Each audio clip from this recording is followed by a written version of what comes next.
As many of you know, I've been talking about Solana for the last 2 to 3 years, 2 to 3 times every single week. And consistently I've said, look, I believe that Solana is going to reach $300, $400, $500, $600, $700 one day, maybe even beyond if conditions are right. And now because of that, people have generally asked me, well, how much Solana do I need? How much Solana should I buy? Tyler, if you were restarting right now with Solana, what would be your goal for how many Solana you would try to buy? And I thought that was an interesting question. And I wanted to talk today about why I believe 15.8 is the magic number for the majority of people who are looking to get into Solana. And so with that said, the way we're going to start this thing off is I'm going to show you my price prediction and then reverse engineer that into why you need 15.8 Solana. So looking at Solana here over on TradingView, the way in which we are going to talk about this is mostly based off of the Fibonacci's. You guys know that I'm a firm believer that the Fibonacci sequence is one of the most important tools and indicators that you can use if you're doing any type of trading, whether it's in crypto or the stock market or any other asset class. And what we can see here is that the Fibonacci's themselves can give us a strong understanding of what type of liquidity we're seeing in the market. We can see what type of resistance we're running into, what type of support we're running into, what we can expect a price to do, how it can perform once it goes into price discovery, and much more. And that's what I base the majority around my Solana price thesis on. Because obviously from a fundamental perspective, I believe Solana is worth much more now than it was in 2021. So from a fundamental perspective, obviously I'm under the belief already that it will surpass its previous all-time high. But then I have to use these type of metrics to go in and get a gauge for how far past that all-time high can it go. And again, that's why I'm going to use the Fibonacci's. Now, historically speaking, Solana has a strong tendency to use the Fibonacci's pretty closely.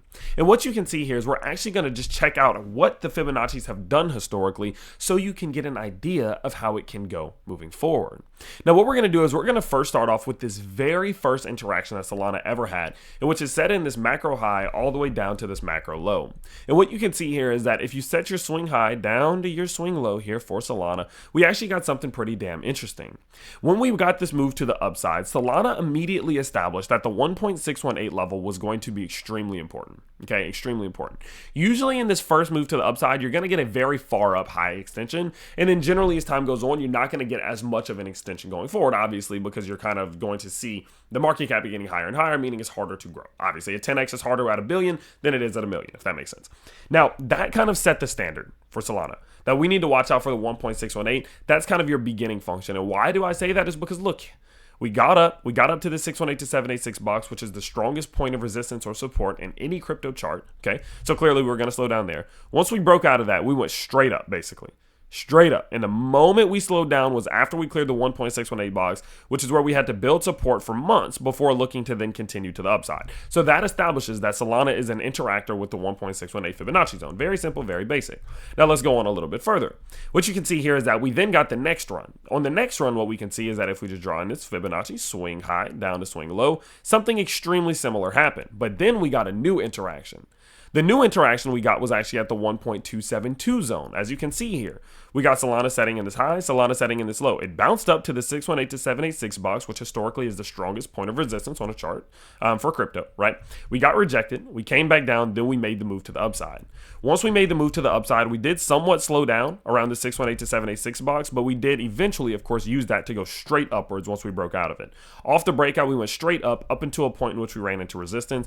Where did we run into resistance? Directly on the 1.272 zone, as you can see here, around $78 at the time. Then we broke out above that. Once we got the clearing above that, we went all the way up. This was about a 2.618 extension up here, but then we of course got this pullback down to the 1.618 box. So what does that do on Solana's second run? It shows us that now not only are we a 1.618 interactor, in which that is where the support was established after this resistance was established, but we also got this beautiful establishment of resistance on this 1.272 zone. That goes to show that now your 1.272 and your 1.618 are the two zones that Solana is going to interact with likely the most in any run to the upside past price discovery. Okay. Now, interestingly enough, as we have now gone forward, we only had one more real move to the upside, and let's go ahead and see what happened here. What you can see here is we then got another swing low, or swing high, sorry, all the way to a swing low, and this is when we truly established that the 1.272 level was extremely important. 1.618 was already established. We already knew that, but 1.272 was kind of of had interaction, but not so much in that second run. But the third run really proved exactly what we're talking about.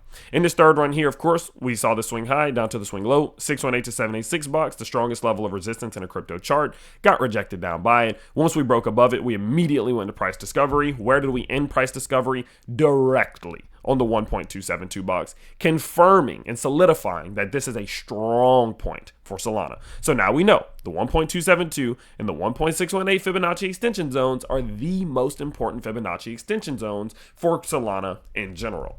So now moving forward and applying that to the modern day, we can see a pretty clear picture. Now that we've gone into Solana's first bear market, what you can see here is that if we just quite simply go in and we look at it from a macro perspective, swing high, all the way down to swing low, it gives us a clear picture. We, of course, got the swing high down to swing low. We came up. The first time we ran into resistance is right here, right around the 618 to 786 bucks. Again, what is that? The strongest point of resistance on a crypto chart. You know this by now. So obviously, yes, we got this point of resistance. Yes, we are struggling here. Yes, that is normal. But once Solana does inevitably break this level, where would we expect Solana to go? Based off of history, the 1.272 zone.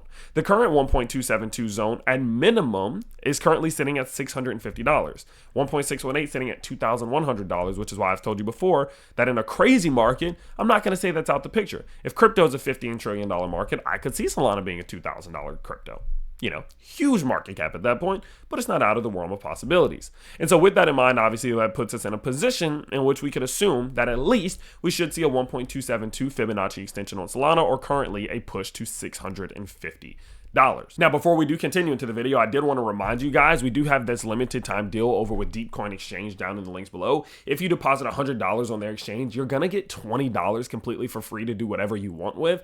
And you're going to get a $100 fee voucher, meaning you can basically trade that $20 completely for free and just see what happens. So maybe you could use that fee to get you in on a little Solana trade, and that could be the beginning of your Solana adventure. Who knows? Completely up to you. I don't care. I just worked out the deal for you because it's a great deal in general, and you can't come by an easy 20% return like that. So again, make sure you do go check out the link down below, and you will be able to again get a 20% return, boom, just like that. Okay, so back into Solana, of course, like I mentioned before, that puts us in a position in which our goal for Solana's price is $650. Well, like I told you in the beginning, people are questioning, how much Solana do we need? Well, in general, what I've noticed across my Discord, across the YouTube polls that I've made and stuff like that, people generally want a $10,000 position in their favorite cryptos. That's just normal. They want to at least be able to say they have 5 figures in whatever it may be. Maybe it's Bitcoin, maybe it's Ethereum, maybe it's ADA Cardano for whoever you are, might be for, you know, whatever, XRP, Solana, etc. And so knowing that obviously the goal would be about $10,000 or a 5-figure Solana position, that means that you would be looking to get about roughly 15.8 Solana now at, of course, about a $113 price point. That does put you somewhere around $1,500 to $2,000, and over the course of the next couple years, being that I believe that Solana can hit $650, that could put your overall position at up another 4 or 5x from here at about a value of $10,000. And so what I would tell people, if they're looking to start fresh, start new on Solana, start DCAing, start getting in, and start really building up that portfolio, that they should be aiming for about 15.8 Solana, because that could put them again in a position in which they could have that 5-figure Solana bag. Now, if you are personally looking to start DCAing and stuff like that, getting into it, you guys know we have been talking about it a lot recently. You guys can go ahead and get started with HG Algo. It's the indicator that my company did design personally in-house. What you can see here is it gives you some of the absolute best times to be dollar cost averaging on Solana or Bitcoin or whatever it may be. The link is down in the description below. But for example, had you been DCAing in all of these DCA plus clusters on the 4-hour time frames here, I mean, you'd easily be up, anywhere from, 30 to 40%. And that's realistically just over the last few weeks. Okay. And there's even smaller time frames that you can use to get even better purchasing times, but it does give you some of the best times to start DCAing on Solana if you'd like. And so that could be a good opportunity. If your goal is to get to 15.8 Solana, you could use HG Algo again down in the description below, and that'll start getting you in the direction in which you can buy Solana at some of the best times possible to get that bag going. But overall, that's my little thought process of the day. That's a little thought experiment. How do you get to 10,000 Solana? Well, I think 15.8 Solana is the answer, and I would say that's rather achievable, at least in today's climate. So let me know your thoughts. What's your Solana bag looking like? Maybe I'll tell you guys what my Solana bag's looking like down in the comments below. So let me know, of course, your goals. What are your thoughts with Solana? How are you feeling about it? I would love to hear it all down there. I'll be down there chit-chatting with you. So definitely let me know your thoughts down there. And again, like I said, you can use HG Algo if you like. There's a 20% promotion going on right now out for the month of February. So make sure if you're going to use it now. It's one of the best times to be doing it because that 20% is going to go away and then you have to pay more later when you realize how well it works. Okay, so with that in mind, of course, again, I hope you guys did enjoy today's video. I hope you have an even better week and I will see you all next time. Peace out, everybody.